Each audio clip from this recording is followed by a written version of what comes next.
Bueno, muy bien. Buenas tardes, vamos a empezar, vamos a acomodar un poquito, a empezar la clase de hoy. Eh, Nos había quedado un punto de la bolita 1, hoy nos vamos a ocupar de eso, por ahí va a ser una clase un poco más corta. Sin perjuicio que esto también aparece, está un poco superpuesto en el punto 1 de la bolilla 2, cuando ven notificaciones. Lo que hoy vamos a abordar es un poco el aspecto práctico de las presentaciones y de las notificaciones electrónicas. Les pido por favor que silencien sus respectivos audios por el tema del sonido ambiente, que por ahí nos va a complicar a todos. Excepto obviamente que quieran hacer una pregunta, pero si no, que los tengan silenciados por el ruido ambiente, me refiero. Fíjese ahí que dice expediente electrónico, presentaciones y notificaciones electrónicas, explicación de la operatoria práctica. Cuando se puso este punto, en realidad, todavía no sabíamos que, es decir, el régimen de presentaciones y de notificaciones electrónicas ya estaba funcionando, pero no sabíamos que tan pronto íbamos a estar en presencia de un expediente completamente o enteramente electrónico. Este es a ver, toda la vida, haciendo un poquito de historia en dos palabras, toda la vida el expediente o los expedientes judiciales, es decir, las constancias materiales del proceso, han estado en soporte papel. Esto ha sido desde que el mundo es mundo, ¿sí? En nuestro país. Esto ha tenido una serie o ha sido contraproducente o ha atentado contra la celeridad del proceso, porque, bueno, primero porque no había un resguardo material de las actuaciones, y lamentablemente, esto no tendría que haber ocurrido, pero lamentablemente asistíamos cada tanto a casos de expedientes que desaparecían, o se perdían. Quizás yo digo desaparecían, uno en principio pensaría que hay alguna actitud dolosa de parte de alguien que la sabía también, el que literalmente se robaba un expediente o se robaba una actuación de un expediente. Pero también a veces, la verdad que es cierto que a veces hay expedientes que desaparecían porque se perdían en el juzgado, ¿sí? Ya esto no era una cuestión acá no había ninguna mano negra, no había nada extraño, sino que lo único extraño era el desorden, ¿sí? Pero el expediente se perdía. Sin que hubiera resguardo material de esto, lo cual obligaba a un procedimiento que ustedes van a ver que ya con esto va a desaparecer, que era el procedimiento de reconstrucción, de reconstruir un expediente a partir de las constancias que tengan las partes, las copias que tengan las partes. Este es el motivo por el cual normalmente uno, cuando acompañaba documentación original, sobre todo de mucho valor, uno normalmente solicitaba el desglose de esa documentación y que esa documentación se le entregue al peticionario o, en todo caso, que quede reservada en el juzgado. Generalmente se decía en la caja fuerte del juzgado. El juzgado no tenía caja fuerte, mentira. ¿Sí? O si la tenían, no entraba todo lo que las partes pedían que se reserve. Entonces, quedaban en algún cuarto en el juzgado, o en algún cajón en el juzgado, o en alguna caja, o en algún estante en el juzgado, toda la documentación original reservada. Esto ha sido siempre así.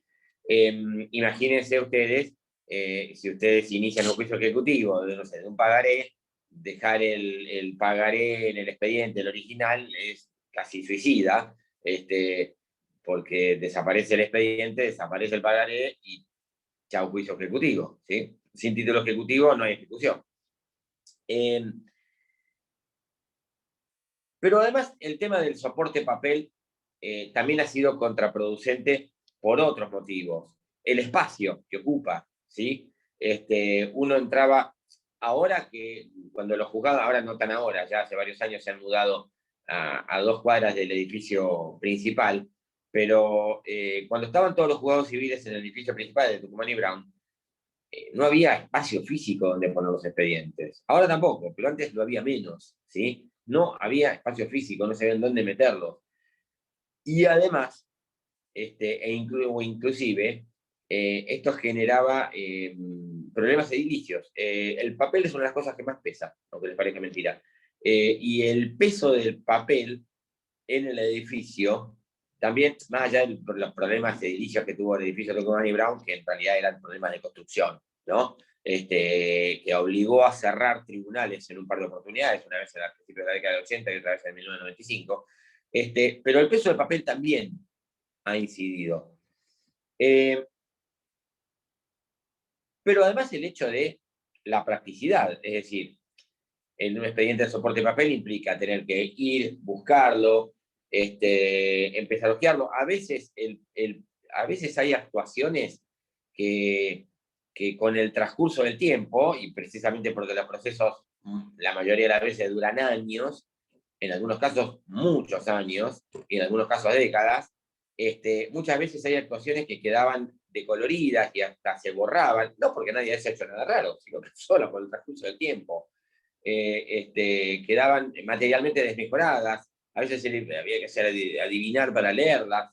Me ha pasado inclusive de instrumentos agregados a un expediente donde la firma estaba, normalmente donde están las firmas, al pie, y el expediente del manipuleo, de meter, sacar en los estantes, las partes de abajo se empezaba a doblar, a ajar, y se terminaba rompiendo y desaparecía la firma, pero no porque nadie la haya arrancado, sola se fue. De estas, mil cuestiones, ¿sí? Que empezaron a pensar en que las actuaciones estuvieran digitalizadas. Hace bastante que se habla de esto, pero la verdad es que muchas veces lo veíamos casi como una especie de utopía. Por otro lado, y respecto de lo que es puntualmente las presentaciones electrónicas,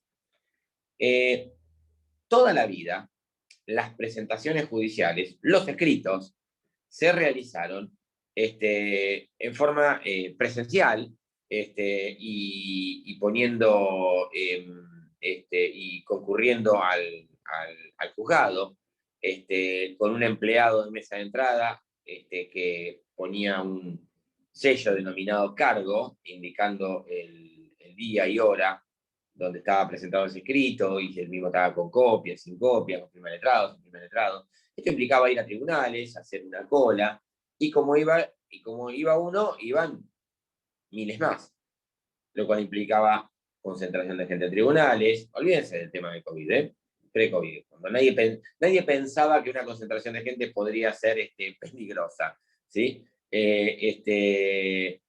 Tiempo que se perdía, tiempo en el justiciable o su abogado, en ir a hacer cola para presentar un escrito. En los últimos años esto ya se había solucionado bastante, se había, digamos, mejorado bastante, pero hubo épocas, década del 90, donde por ahí tenías que hacer 1 hora y media, 2 horas de cola para presentar un escrito en un juzgado. Una locura. 2 horas, perdiendo 2 horas solo para presentar un escrito, un expediente. Lo cual implica también empleados de mesa de entrada solamente para atender gente, ¿sí? Y empleados del juzgado, que no sobran, porque digamos, los recursos humanos en los juzgados de primera instancia, que tienen tantas causas, normalmente son escasos o son inferiores a la cantidad de expedientes que tienen, ¿sí? Tendría que tener muchos más empleados. Eh, eh, Algo que a esta altura ya resultaba anacrónico. Ir, llevar un escrito, que alguien lo reciba, que lo meta en un expediente, que lo pase a un empleado, que se distribuya, que se lo dé a un empleado, que lo despache. Ni hablar el tema de las notificaciones. toda la vida las notificaciones por cédula, ¿sí? No nos vamos a meter en tipos de notificaciones, lo ven en la bolilla 2, pero notificaciones por cédula eran en cédula papel, lo cual implicaba, yo, abogado de la parte interesada, preparar la cédula, imprimirla, firmarla, llevarla al juzgado, que el juzgado, y otra vez, hacer la cola, en mesa de entrada, el empleado de mesa de entrada, que se ocupe de recibirme la cédula, la pase a un empleado que la controle, ese empleado la mande en la oficina de mandamiento de notificaciones, que la distribuyan entre los oficiales notificadores, que vayan y la diligencien, hagan la diligencia de notificación, devuelvan la cédula a la oficina, que la devuelva a su vez al juzgado. Todo ese proceso, con viento a favor, 20 días, un mes. Multipliquen por la cantidad de notificaciones por cédula, ¿sí? En un proceso. Ustedes tenían con que, hay quien se tomó el trabajo de hacerlo, esto, el juicio había durado 4 años, de los cuales 2 años eran tiempos muertos esperando diligenciando cédula.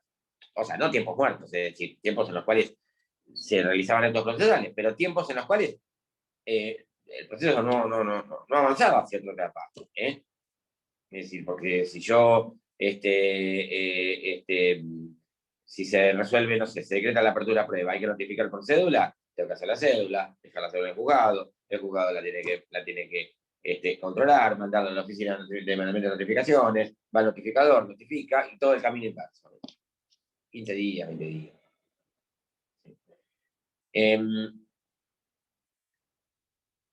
Esto atentaba claramente contra la celeridad procesal.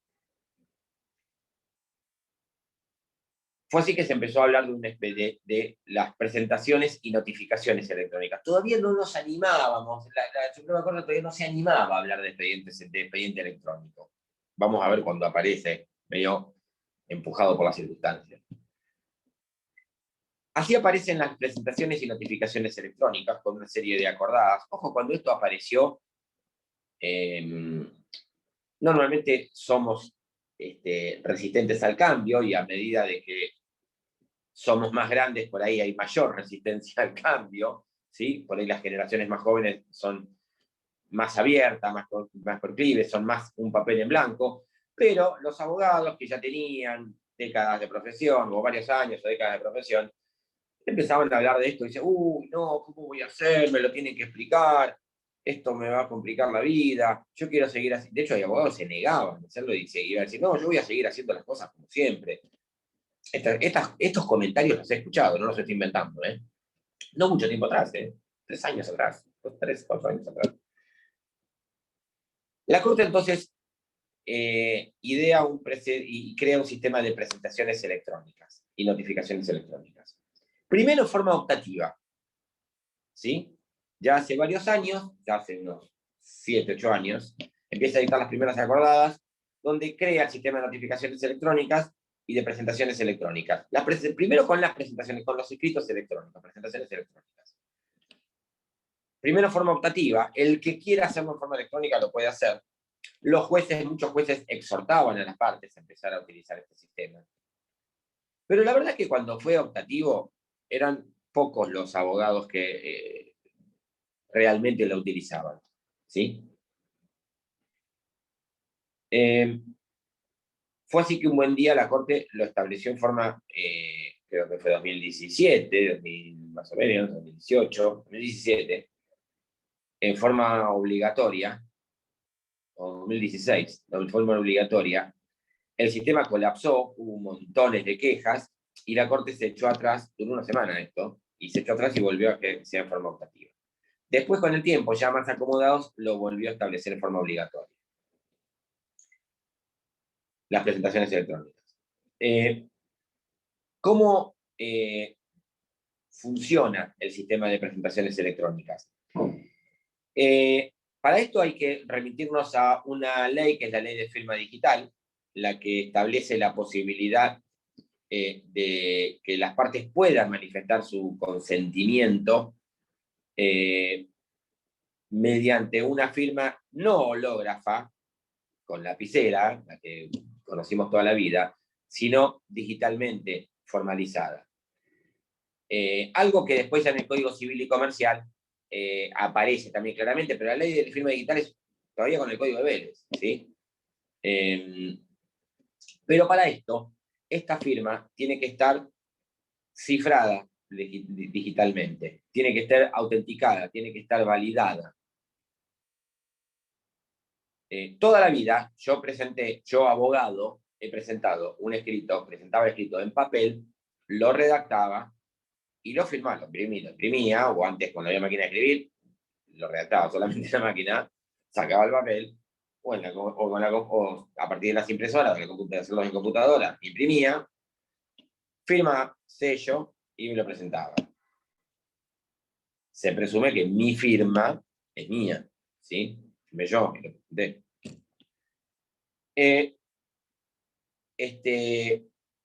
¿Cómo llevamos esto a la firma digital? La Corte, a través de los colegios de abogados, crea, esto ustedes seguramente ya lo han escuchado, les da a cada abogado un dispositivo que se llama token, como si fuera un pendrive, tiene la misma forma de un pendrive, donde el abogado hace un trámite a través del colegio de abogados de validación de su firma con todos sus datos, y la Corte le asigna un token personal a él. Cada abogado tiene una casilla que es su número de quit @notificaciones.scba.gov.ar.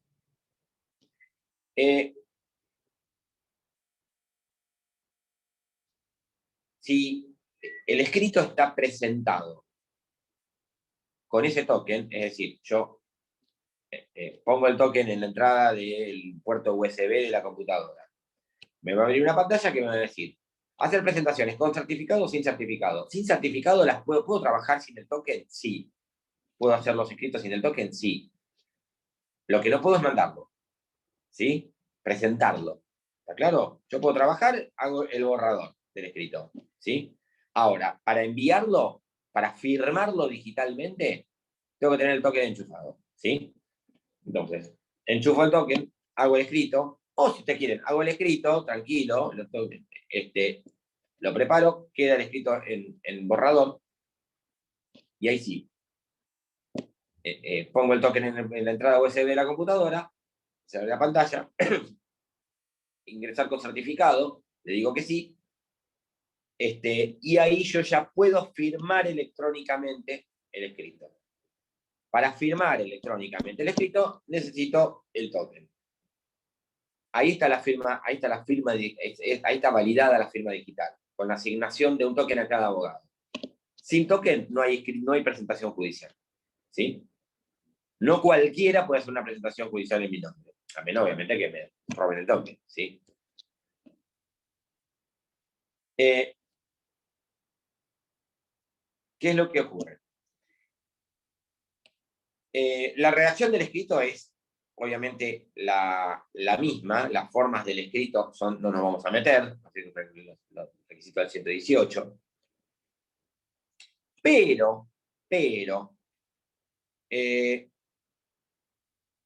quien tiene firma digital es el abogado. Mi cliente, lo más probable, que no tenga firma digital. Entonces, si yo mando un escrito, yo presento un escrito, y envío un escrito al juzgado, lo firmo digitalmente, quien lo firma soy yo, mi cliente no. Si yo soy abogado apoderado, no hay ningún problema. Pero si yo soy abogado patrocinante, ahí tenemos un problema. Porque, a ver, volvemos para atrás. Cuando el escrito yo lo hacía en papel, si yo era abogado apoderado, hago el escrito, lo firmo, lo presento. Solamente mi firma, porque soy apoderado. Lo firmo por mí y por mi cliente. Si yo soy abogado patrocinante, el escrito, en principio, debería llevar la firma mía, como por el patrocinio del letrado obligatorio del artículo 56, y la de mi cliente. durante mucho tiempo, para todos los escritos me exigían eso.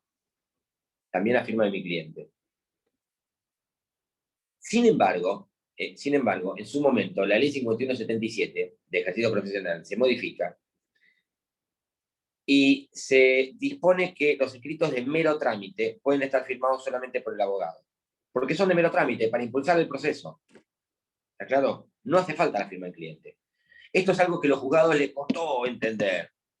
Yo presentaba un escrito pidiendo que se libre una nueva cédula, me decían, no, lo tiene que firmar tu cliente. No me decían eso, me decían, firmado que sea por la parte interesada, se proveerá. No, revocatoria. No, es un escrito que es de mero trámite. Fíjese la ley 5177. Empezó una discusión de qué es de mero trámite, qué no es de mero trámite. Esta discusión se llevó a las presentaciones electrónicas. ¿Por qué? Porque en las presentaciones electrónicas, si yo soy apoderado, basta con que el escrito tenga la firma mía. Y si es de mero trámite, también, porque basta que tenga la firma mía, es decir, el doctor Guillermo Verdi, como apoderado, doctor Guillermo Verdi, tomo tal, folio tal, de todos los datos, quit, ingresos brutos, en calidad de apoderado de la parte actora. O, como patrocinante, en calidad de letrado patrocinante de la parte actora. En los autos gratulados, fulano contra mengano, digo, me presento y digo, 2 puntos, trae todo lo que quieren plantear. ¿Sí?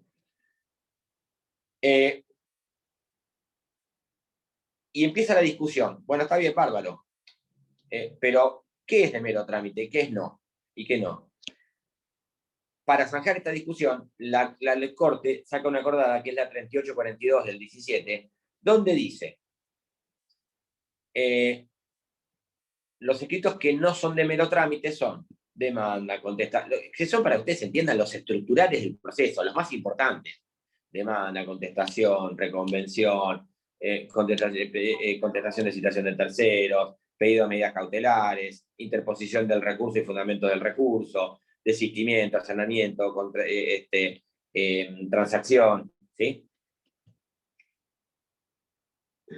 Esos no son de mero trámite. Si yo soy patrocinante, tiene que llevar la firma de mi cliente. Ahora, ¿cómo materializo yo la firma de mi cliente en presentaciones electrónicas? ¿Cómo hago? Prepandemia, lo que ocurría era lo siguiente. O sea, antes de marzo del 2020, el régimen era así. Abogado apoderado, presentación electrónica.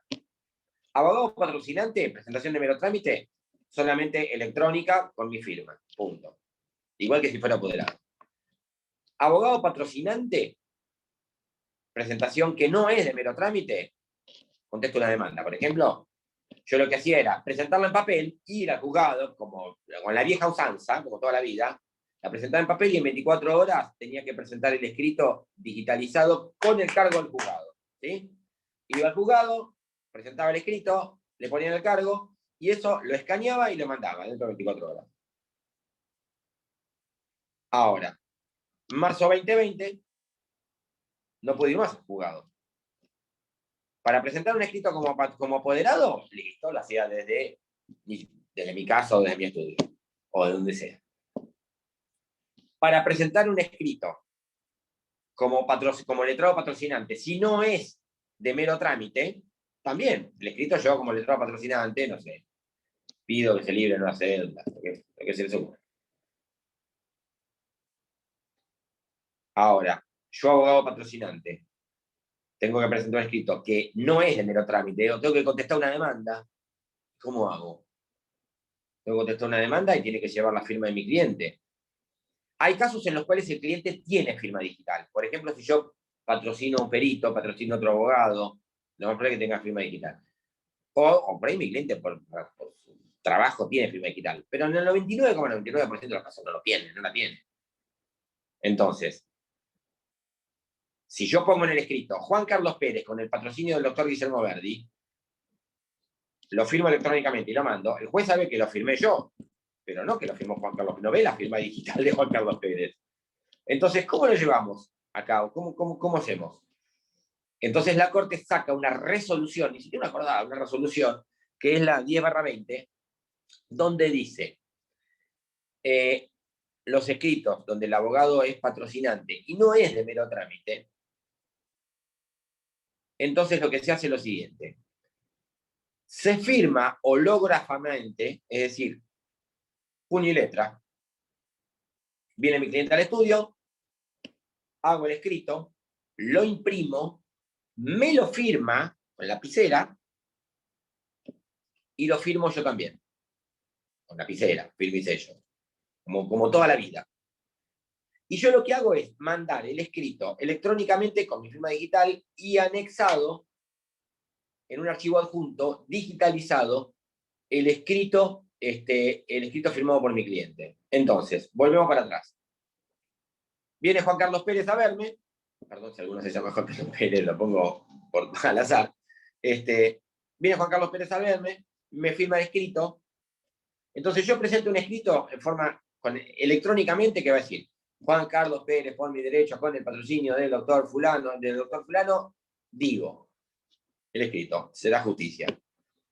Lo mando, lo envío electrónicamente, con mi firma digital, abogado, pero le adjunto el escrito que me firmó mi cliente en un PDF. ¿Está claro? La corte utiliza no Adobe, sino Foxit, no me pregunten por qué, Foxit Reader. Es un PDF. Foxit Reader lo escaneé, y para que el juez vea que el escrito está firmado por mi cliente. Y yo, abogado, quedo depositario de ese escrito original, lo guardo en mi carpeta, y el juzgado me lo puede pedir en cualquier momento. O sea, tiene facultades el juez de pedirme que yo lo lleve el original si tuviera alguna duda por la firma. ¿Sí? ¿Está claro esto? Entonces, ¿por qué plazo, doctor? Lo mismo con la prueba documental. No, el escrito en el momento, es decir, todo en el mismo acto. Es decir, vamos de vuelta. Sí, pero la conservación del original. ¿Por qué plazo? Perdón, ¿por qué plazo? Y no, mientras dure el proceso. Perdón, no te entendí la pregunta, disculpame. No. Mientras dure el proceso. Mientras dure el proceso. No pone un plazo, la verdad. No pone un plazo en la acordada. Pero entiendo que es mientras dure el proceso. Lo mismo para la prueba documental, ¿no? Se escanea y se adjunta en PDF. Ahora vamos con eso.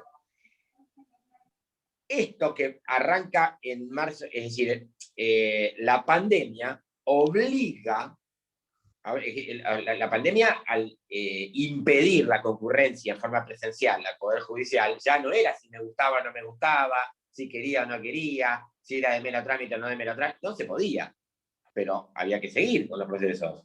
Entonces, si bien un pequeño periodo de asueto, pero fueron 15 20 días, después ya había que seguir.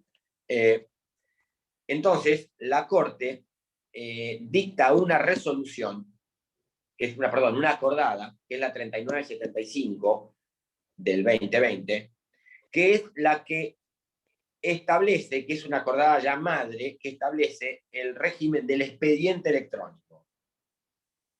Dice, el expediente va a ser enteramente electrónico. Ahora, y respondiendo a la pregunta de recién, esto va a hacer que las presentaciones van a ser enteramente electrónicas y que la documentación que se acompaña en las presentaciones también se presenta toda digitalizada y los originales quedan en poder del abogado también. Puede ser intimado por el juez en cualquier momento a presentar el formato físico, ¿sí? No necesariamente papel, porque por ahí la documentación es otra cosa. ¿Sí? La acordada 3975/2020. Doctor, Ahora, si ustedes miran, sí.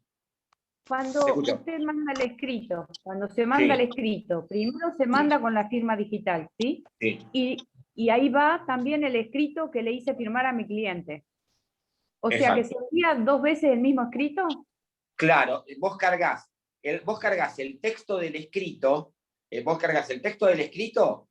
en la página y que en realidad tiene la firma digital solamente del abogado. Y en un archivo adjunto escaneado el escrito en papel, ¿sí? Lo cual a veces, viste, si es un escrito largo, por ahí una contestación de demanda larga, te lleva, tenés que quedarte un rato escaneando. Y si hay mucha documentación, ni hablar, ¿sí?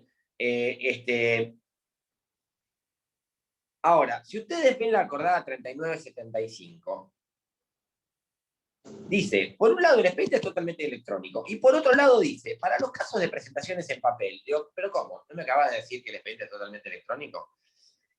Y de hecho, la resolución 10/20, en realidad es una resolución que en principio parecería como que es la que establece que el escrito como patrocinante, si no es de mero trámite, hay que presentarlo con el PDF acompañado, con la firma de mi cliente. Sería como una resolución medio como momentánea, y como que volveríamos después al régimen de la 3886, que estaba antes de prepandemia.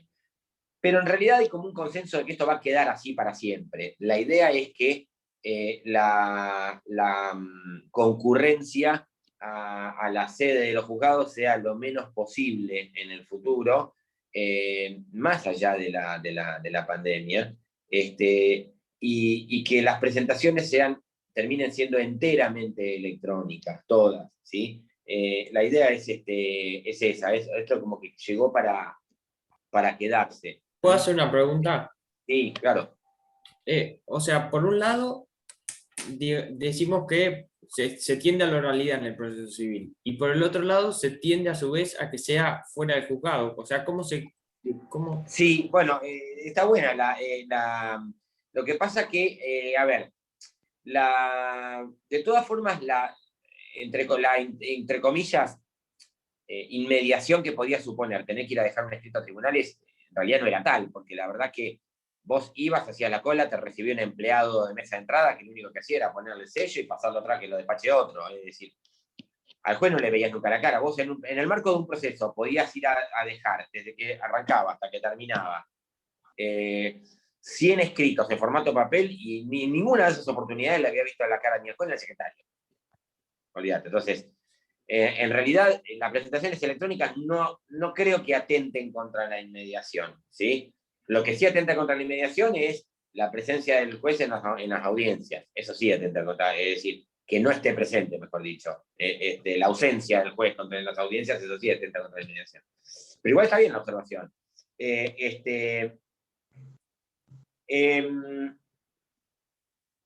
Por otro lado, el tema de las presentaciones electrónicas favorece la celeridad y descomprime un poco, porque ya no dependés de tener que hacer una presentación en el horario de atención, sino que la podés hacer cualquier día, cualquier hora. ¿Está claro? Si vos se te ocurrió quedarte trabajando, no sé, un sábado a las 4 de la mañana, podés mandar escrito el sábado a las 4 de la mañana, no te lo van a despachar el sábado a las 4 de la mañana, lógicamente, ¿sí? Ahora vamos a hablar de eso. Cuando yo hago una presentación electrónica, en cualquiera de las formas, como abogado apoderado, como patrocinante siendo presentación de mero trámite, como patrocinante siendo no de mero trámite, es decir, con el PDF, con la firma hológrafa, lapicera de mi cliente, adjunto. Yo primero hago la presentación, y lo primero que me aparece a mí en estado es pendiente. Pero una vez que me aparece ya como pendiente, la presentación ya está hecha. Esa es la fecha del escrito, ¿sí? Lo cual a veces está bueno porque ustedes habrán visto el tema de los plazos procesales, el tema del plazo de gracia, 124, es decir, lo que vulgarmente se conoce como cargo vencido. Toda la vida, cuando eran las presentaciones en papel presencial, yo tenía el lunes que presentar un escrito dentro del plazo de gracia, y ya la noche anterior dormía mal, pensando, a ver, no, que no se me pase, que no me quede dormido. Ahora últimamente no, porque ya eran las 4 primeras horas hábiles, así que ya si te quedabas dormido antes de las 12 ya era grave, ¿no? Pero en la época que eran las 2 primeras horas, como todavía es en Nación, en provincia eran las 2 primeras horas, y tribunales arrancaban encima a 7:30, no a las 8, era antes de las 9:30, ¿sí? Y más de uno se le ha atrasado. hoy querés mandar el escrito, terminaste de preparar, de hacer el escrito, te quedaste trabajando el domingo a la tarde, y lo mandás a las 18:15, y lo mandaste, punto, ya está, y ya te aparece como pendiente y ya está presentado. Los juzgados, normalmente, dos veces durante la mañana, generalmente a las 8 y a las 12, esto depende de cada juzgado, pero obviamente a las 8 y a las 12, a las 8 seguro, abren la casilla con todos los escritos recibidos. A partir de que se abre el escrito, aparece como recibido, ¿sí? Entonces ahí ya saben que lo tienen el juzgado ya lo tiene para despachar. ¿Está claro? Y después, bueno, esperan que el escrito salga despachado. Pero una vez que está pendiente, el escrito ya está presentado. Entonces ya se quedan tranquilos. Otra cuestión que aparece a partir de la pandemia es el tema del inicio de causas. ¿Por qué? El inicio de causas se ha hecho toda la vida en la Receptoría General de Expedientes, en forma presencial. Es decir, yo hacía la demanda, la imprimía, toda la documentación en un sobre, abrochaba con tasa de justicia, sobretasa, bono 8480, y previsional, armaba todo el paquetito, iba a la receptoría, hacía la cola, lo presentaba, lo pasaban por una máquina timbradora, quedaba interrumpida la justicia, me quedaba tranquilo. Y después iba al juzgado que resulte sorteado. A partir de la pandemia esto es posible.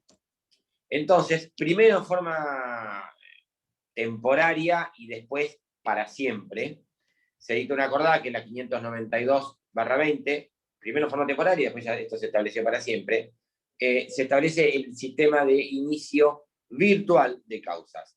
Ya los procesos se inician, y los mismos las mediaciones, para aquellos que tengan mediación prejudicial obligatoria, se inician en forma virtual en la receptoría de expedientes. No es necesario más concurrir. ¿Cómo? De la misma manera, es decir, con el escrito de demanda cargado, si soy apoderado, con mi firma electrónica basta, si soy patrocinante, está el escrito, y además el PDF adjunto con la firma de mi cliente, es decir, todo el escrito impreso y escaneado y adjunto, más toda la documental adjunta, ¿sí? Y lo mando a la receptoría.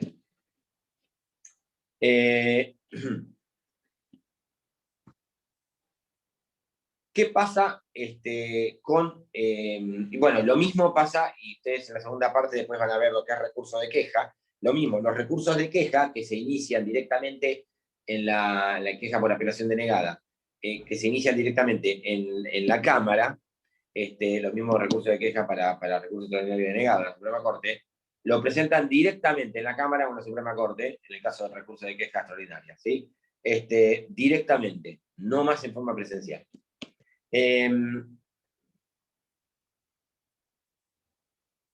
Vamos con el tema de las... entonces, repasando un poquitito y sintetizando esto.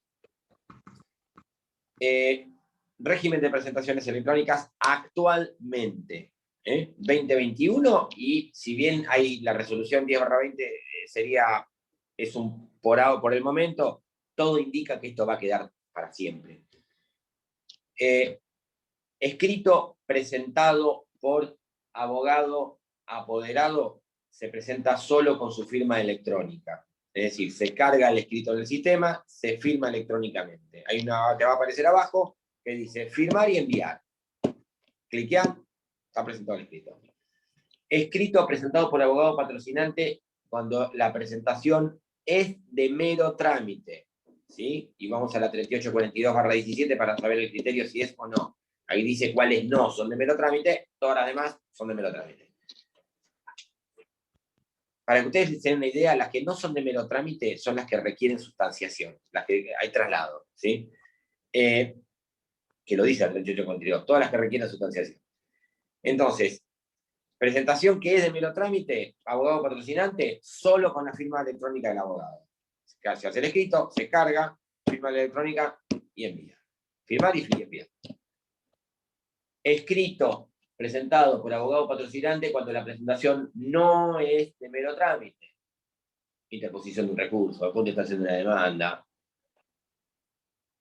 Se carga el escrito indicando que es la parte con el patrocinio letrado del doctor fulano y si bien se firma electrónicamente, si la parte no tiene firma electrónica, si la parte tiene firma electrónica, basta con presentar la firma firmado electrónicamente por los dos, ¿sí?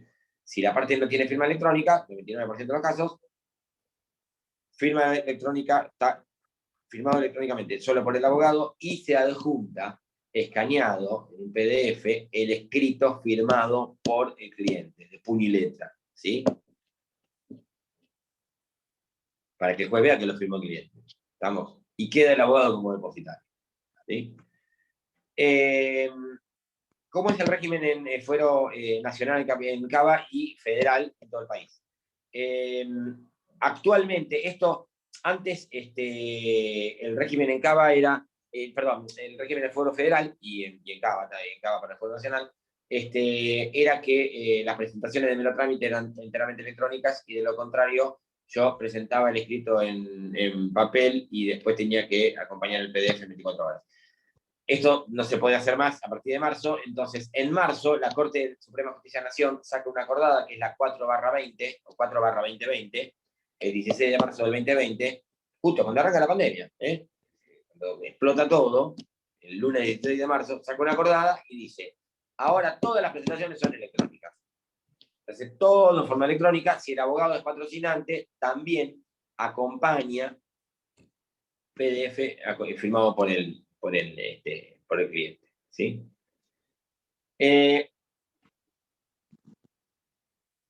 Vamos, y sin perjuicio que lo tienen que haber visto en el punto 1 de la bonilla 2, al tema de notificaciones electrónicas. No lo voy a meter en el tipo de notificaciones, etc. ¿Cómo es el tema de la operatoria práctica y el cómputo de los plazos?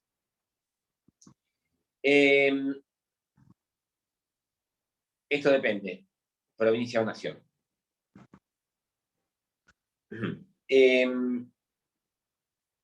Primero, la primera dificultad que se ha planteado últimamente es el tema de la notificación de las excepciones en provincia, porque fíjese que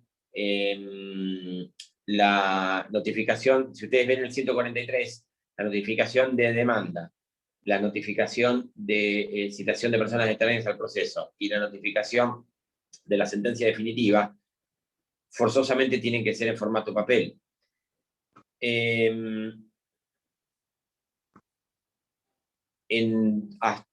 Hasta cuando estábamos en fase 3, ¿sí? Los notificadores, excepto notificaciones urgentes, no trabajaban. La oficina de notificaciones estaba con una guardia solamente. Con lo cual ustedes, las notificaciones de sentencia las están haciendo en forma electrónica, pese a que la ley dice lo contrario. Pero las están haciendo en forma electrónica. Pero notificación de demanda, que va a un domicilio real, es imposible hacerlo de forma electrónica, claro. O la notificación de una persona, de la citación de una persona citada extraña al proceso, la citación de un tercero. Es imposible hacerlo de forma electrónica, si va al domicilio real. Lo cual generó un problema que creo que les habían dado algún tipo de material, vi ahí medio referido que les habían dado algún tipo de material, porque se planteó la posibilidad de notificar mediante carta documento. ¿Por qué? Porque la notificación mediante cédula también tenía la finalidad de que al demandado le lleguen las copias de la demanda y de la documentación. Y si la parte actora por el 121 está eximida de la documentación, de lo que no puede estar eximida es de acompañar las copias de la demanda. Con una carta de documento no le llega copia de nada, ¿sí?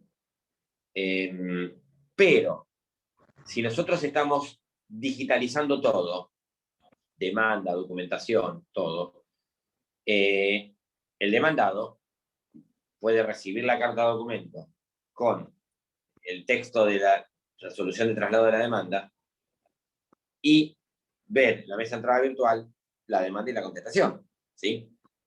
¿Me siguen? Con este argumento se planteó, y también sumado al argumento que la ley de procedimiento laboral permite la notificación de demanda mediante carta de documento, se planteó la posibilidad de notificar la demanda mediante carta de documento.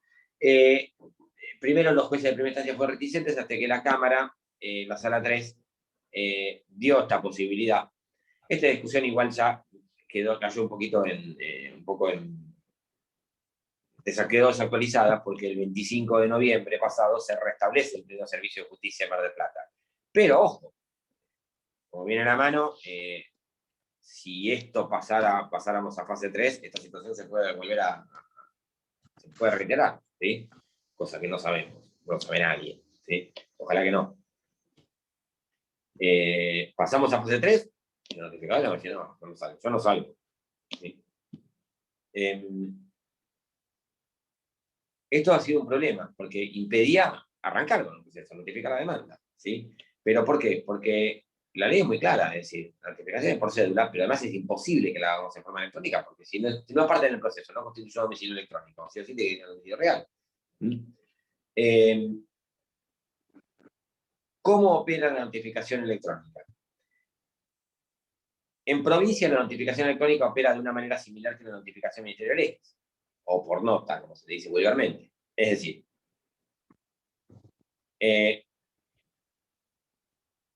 yo recibo el juzgado envía la cédula electrónica. Yo recibo la cédula electrónica, normalmente casi en el momento, sin demoras. Pero no es en provincia, reitero, no es ahí donde quedó notificado. Yo recibo la cédula el día miércoles, ¿sí? Electrónica. Mi casilla, la cédula ¿dónde va? Al domicilio electrónico. ¿Cuál? Mi quit, @notificaciones.scba.gov. Yo la recibo el miércoles. Queda notificado el viernes, ¿sí? Y si es inhábil, el siguiente hábil. ¿Está claro? Si la recibo un martes, queda notificado el viernes. Si la recibo un lunes, queda notificado el martes. Igual que la notificación ministerial. Provincia, subrayo, negrita, cartel, en provincia. En nación.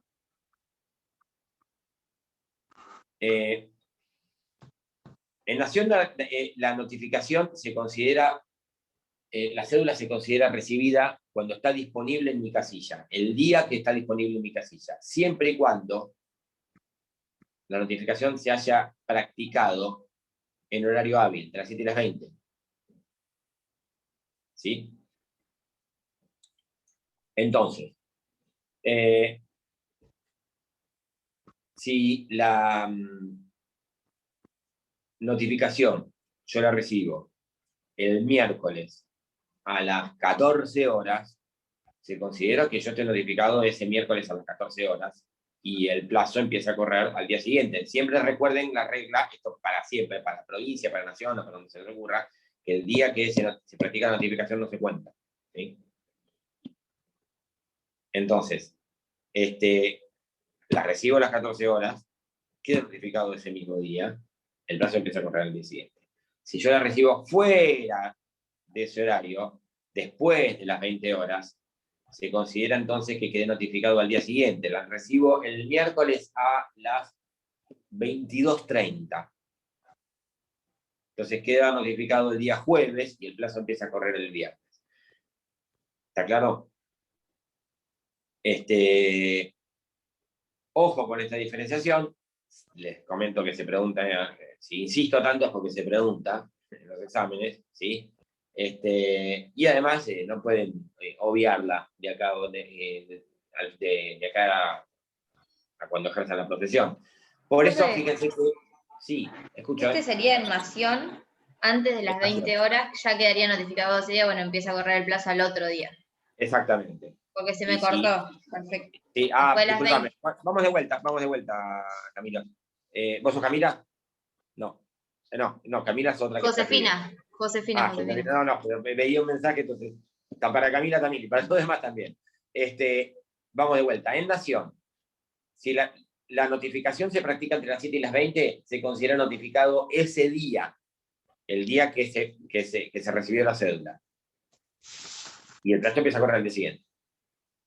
Si la cédula se recibe después de las 20 horas, se considera que queda notificado al otro día.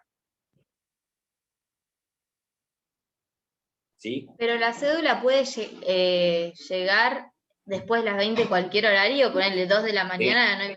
No, puede ser porque fíjate que a veces es lleno, y aclaro, excepto que estén habilitadas expresamente las horas inhábiles. ¿Sí? Un juez apasionado. Una resolución urgente. ¿Cómo? No, digo, un juez muy apasionado. No, puede ser que por el sistema haya quedado disponible después de las 20 horas, ¿sí? No necesariamente porque se quedaban trabajando hasta las 21 horas, pero también puede ser que se quedaban trabajando hasta las 20 horas. ¿Sí? Y la excepción a esto, es decir, la excepción a la excepción, sería de que se hayan habilitado expresamente los días y horas inhábiles. Por ejemplo, si te tienen que notificar una medida cautelar. ¿Está claro? En algunos casos, ¿sí? Cuando lo que ya está justificado. Disculpe, entonces, si a mí me llega un miércoles después de las 20, quedo notificado el jueves, y a partir del viernes empieza a correr los plazos. Tal cual. En Nación, aclaro, subrayo, letrero luminoso, en Nación. ¿Estamos? Antes no era los días de... ¿Antes no quedaba notificado los días de nota? Antes. ¿Antes cuándo? Estamos hablando de notificación electrónica, ¿eh? Solamente de notificación electrónica. No estamos hablando de la notificación Ministerio de X, ¿sí? En provincia sí sería los días de notas. En provincia opera de una manera similar, es decir, vos la recibís el miércoles y queda notificado el día de nota posterior, ¿sí? Es decir, la regla es, en provincia queda notificado el día de nota posterior a cuando estuvo disponible la cédula en tu casilla, ¿sí? Eso era lo que me confundía a mí. ¿Sí? Eso era lo que me confundía a mí. Igual, sí, esta pregunta... Sí. Tengo una pregunta, pero no sé si es muy enroscada. Si llega después de las 12, o sea, hoy es 9, llega hoy después de las 12 el 10, ¿se cuenta al otro día, ponerle el 11? No, ¿Se queda notificado o el otro día? Si llega de madrugada, si llega de madrugada, no, se cuenta al otro día, porque también es inhábil. Se cuenta como un día, hora hábil, dentro de las horas hábiles. Pues si llega a las 4 de la mañana, tampoco se cuenta ese día, se cuenta el siguiente. Claro, perfecto. Bien. Bueno, por ahora miren en la unidad 2, el punto 1, en notificaciones, yo la vez anterior subí un contenido. Y respecto de presentaciones, que también había subido un contenido, me comprometo entre lunes y martes a actualizarle un par de resoluciones de la Corte que fueron saliendo posteriormente a que yo subí ese contenido, que fue hace, no sé, un año, un poco menos. Que han surgido después, con el correr de los meses, ¿sí? Pero notificaciones, eso no ha cambiado en absoluto en el régimen de pandemia, así que eso está exactamente igual, mírenlo, ahí está bien explicadito, ¿sí? En cuanto... Sí, adelante. En cuanto a la notificación por cédula con copias, que o sea, antes de la pandemia, hasta donde sabíamos, se tenía que llevar impreso. Sí, la notificación por cédula, está muy bien la pregunta. Hoy, la notificación de demanda, las notificaciones que se hacen en formato papel, hoy, es decir, notificación de demanda, por ejemplo, se siguen haciendo en formato papel, y lo que haces vos es electrónicamente mandar la cédula confeccionada y digitalizada toda la documentación. Y la oficina de mandamiento de notificaciones se tiene que tomar el trabajo de descargar e imprimir todo. Para mí eso es recontra engorroso. Para mí es mucho más fácil que yo imprima todo y lleve la cédula al juzgado. Y el juzgado la mande a la oficina. Pero si no, hoy por hoy, la oficina, sí. Lo que sí permite esto es vos, desde Mar del Plata, mandar cédulas a otros lados, a otros departamentos judiciales, sin necesidad de tener que llevar un gestor que la lleve, mandar un gestor que la lleve. Por ejemplo, yo quiero notificar a alguien en Balcarce, yo antes tenía que la cédula llevarla en papel al juzgado de Pal Entrado de Balcarce. Hoy, desde Mar del Plata, puedo mandar la cédula a la oficina de mandamiento y notificaciones de Balcarce directamente. Y ellos la imprimen, la diligencian y la devuelven al juzgado, también digitalizada. Es decir, la oficina de mandamiento y notificaciones también devuelve la notificación, también digitalizada. ¿Está claro? Sin perjuicio que también la hagan en papel. Funcionando normalmente la oficina de notificaciones, entonces la cuestión de la carta de documento no valdría hoy. No, por eso yo les dije, toda esta explicación respecto de las dificultades de notificación de demanda, yo les dije, quedó un poco desactualizada porque a partir del 25 de noviembre, en Mar del Plata, se restableció el pleno servicio de administración de justicia. Pero esta cuestión puede renovarse si la cosa se complicara, ¿sí? Y ojalá que no, pero la verdad que no sabemos, ¿sí? Después de ayer menos, ¿sí? Hoy estamos, Mar del Plata, Mar del Plata hoy está en fase 4, pero en una fase 4 medio con uñas y dientes, ¿sí? Porque hay una cantidad de casos, los oficiales, que en realidad son más, que están subiendo todos los días, ¿sí? Pero hoy por hoy está en fase 4, así que los notificadores siguen trabajando, pero si pasáramos a fase 3, la cuestión, otra vez, empezamos con los problemas, ¿sí? Bueno, si no hay más preguntas... Profe, yo tengo otra, disculpe, una rapidita. En el caso de provincia, que quedás notificado los días de notas, pero si justo ese día de notas es feriado, es al siguiente hábil. Al siguiente día hábil, no al siguiente día de notas hábil, al siguiente día hábil. Ojo con eso. Otra cosa, y nos vamos de notificaciones electrónicas, la diferencia de notificación Ministerio Legis en provincia y nación, que cuando el día de nota es feriado, en provincia pasa al siguiente hábil, cuando en nación es feriado, pasa al siguiente día de nota, ¿sí? Comparen 133 de provincia y 133 de nación. Ojo, es otra pregunta. Doctor. Sí.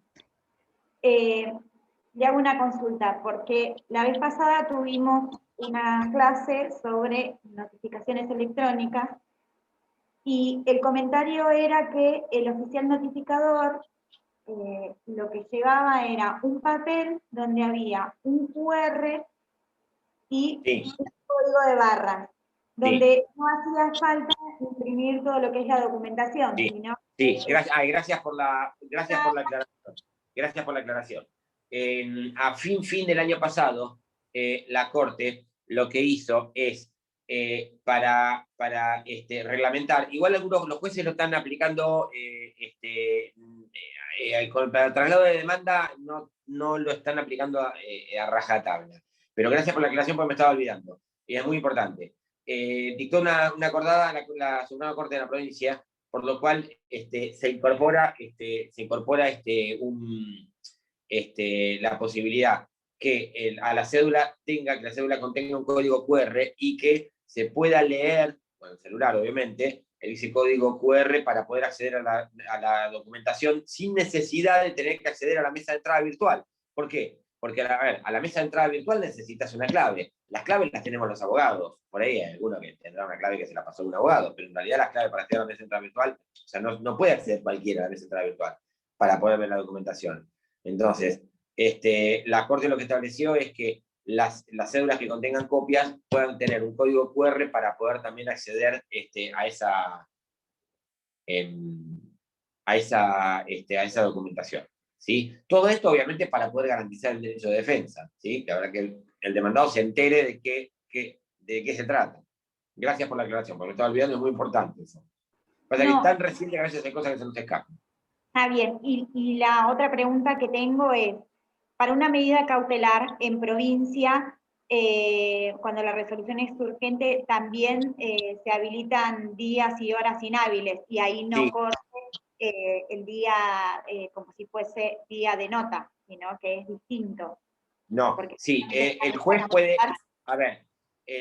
puede disponer, y por resolución fundada, en determinados casos, que la resolución se considere notificada el mismo día que está recibida la cédula. Eso puede hacerlo, pues. Que esta es una gran discusión que hubo hace muchos, que había históricamente, de si el juez podía modificar el régimen de notificaciones o no. La Corte ya hace como 10 años o más, dictó una sentencia donde dice que sí, que el juez puede hacerlo, tiene facultades de hacerlo, siempre y cuando no se garantice no se viole la garantía de defensa en juicio.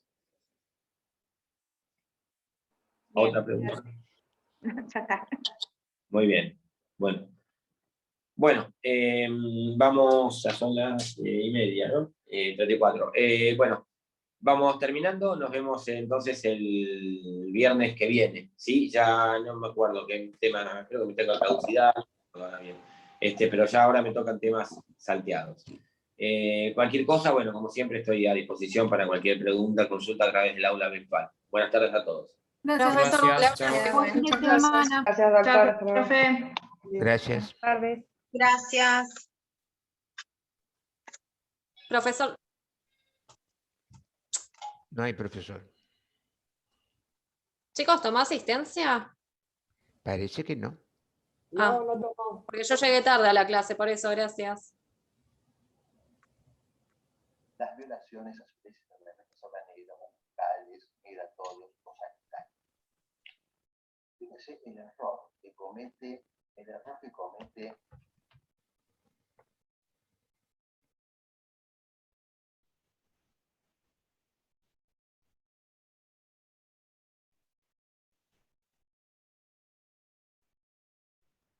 Bueno, nos vamos. Chao.